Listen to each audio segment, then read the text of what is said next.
கர்த்தராகிய இயேசு கிறிஸ்துவின் நாமத்திற்கு மகிமை உண்டாவதாக. கர்த்தருக்குள் பிரியமானவர்களே, இந்த நாளுக்கான சிந்தனை பகுதியை நம்ம கொஞ்சம் நேரம் எடுத்து சிந்திச்சு பார்க்கலாம். இன்றைய காலத்தில் மனிதன்றது இல்லாமலே போயிடுச்சு. சக மனிதர்களோட உண்மையான அன்பு வச்சு அவங்கள தன்னை போலவே கவனிக்க முடியாத அளவு சுயன்றது மனுஷனை ஆட்கொண்டுட்டு தன்னுடைய குடும்பம் தன்னுடையதுன்ட்டு குறுகிய வட்டத்தில் வாழும்படி அது வச்சிருக்குது. உன்னை போல பிறனையும் நேசின்னு ஆண்டவராகிய இயேசு கிறிஸ்து நமக்கு பிரதான கட்டளையாக கொடுத்துருக்கிறத எல்லா கிறிஸ்தவங்களும் அறிஞ்சிருக்கிறோம். ஆனால் இன்றைக்கி பெரும்பாலானவங்க தன்னை உண்மையாக நேசிக்க யாரும் இல்லை, தன்னை அக்கறையாக கவனிக்க நல்ல உள்ளத்தோட யாருமே இல்லைன்னு கலங்கி தவிக்கிறவங்களா தான் இருக்கிறாங்க. இப்படி ஒரு ஏழையோ இல்லை திக்கற்றவனோ தன்னுடைய இருதயத்தில் புலம்புறத தேவன் பார்க்கும்போது அவருடைய எண்ணம் எப்படி இருக்கும்? என் வார்த்தைக்கு செவி கொடுத்து என்னுடைய கட்டளைக்கு கீழ்ப்படியக்கூடிய மனுஷங்க இல்லையேன்னு தானே ஏங்குவார். ஏதோ நம்மால் முடிஞ்ச அளவுக்கு உதவி செய்யலாம், ஆனால் மற்றவங்கள தன்னை போல் நேசிக்கலாம் முடியாது அப்படின்னு நினைப்போன்னா நம்ம இன்றைக்கி ஆண்டவராகிய இயேசு கிறிஸ்துவை போல் மாறாதவங்கன்னு தான் அர்த்தம். நான் மற்றவங்களுக்கு நல்ல உதவிகளை செய்கிறேன், என்னால் முடிஞ்ச வர மற்றவங்க மேலே அக்கறையாக இருக்கிறேன்னு உங்களுக்கு நீங்களே சமாதானம் சொல்வீங்கன்னா இன்றைக்கி உங்களை ஆராயவும் உங்களை நிதானிக்கவும் நேரம் எடுக்கிறது ரொம்பவே நல்லது. 1970 வருஷம் வியட்நாமிற்கும் அமெரிக்காவுக்கும் போர் நடந்துச்சு. போர் நடந்துட்டுருக்கிற சமயத்தில் அமெரிக்காவை சேர்ந்த வாலிபனான ஒரு போர் வீரன் தன்னுடைய பெற்றோருக்கு ஃபோனில் பேசினாங்க. அவங்கக்கிட்ட, அப்பா, நான் இன்னும் கொஞ்ச நாட்களில் அங்கே வந்துடுவேன். நான் வரும்போது என் நண்பனையும் என்னோட கூட கூட்டிகிட்டு வருவேன். அவனுக்கு யாருமே இல்லை, அதனால் அவன் நிரந்தரமாக நம்ம வீட்டிலையே தங்கிக்கிட்டுமா அப்படின்னு கேட்டான். அதுக்கு அவங்க அப்பா, சரிப்பா, தாராளமாக கூட்டிகிட்டு வா அப்படின்னு சொன்னார். உடனே மகன் சொன்னான், அப்பா, அவன் போர்க்களத்தில் தன்னுடைய கை கால்களை இழந்துட்டான், அவனால் சுயமாக எதையும் செய்ய முடியாதுன்னு சொன்னான். உடனே அவங்க அப்பா யோசிக்காமல், ஓ அப்படியா, அப்படின்னா அவனை நாம் பக்கத்தில் ஒரு வீடு பார்த்து அங்கே தங்க வச்சிடலாம், அவனை கவனிக்கிறதுக்கு வேலைக்கு ஆள் கூட வச்சுக்கலாம். அவனை இப்படியாப்பட்ட நிலைமையில் என்னாலேயோ இல்லை உங்கள் அம்மாவாலேயோ பார்த்துக்க முடியாது, அவனுக்கு தேவையான உதவியை மட்டும் வேணால் நம்ம செய்யலாம் அப்படின்னு சொன்னார்.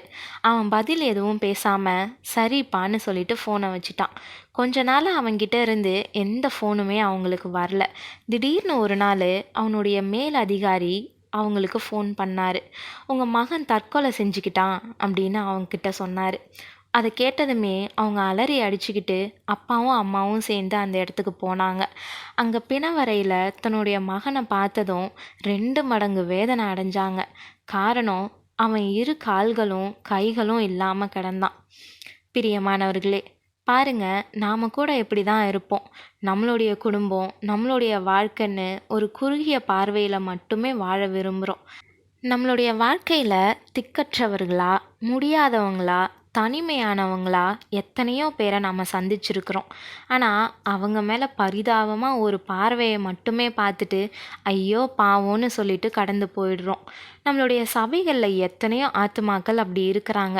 நாம் ஏதோ ஒரு துக்கம் விசாரிச்சுட்டு கடந்து போகிறவங்களா வாழ்கிறோம்.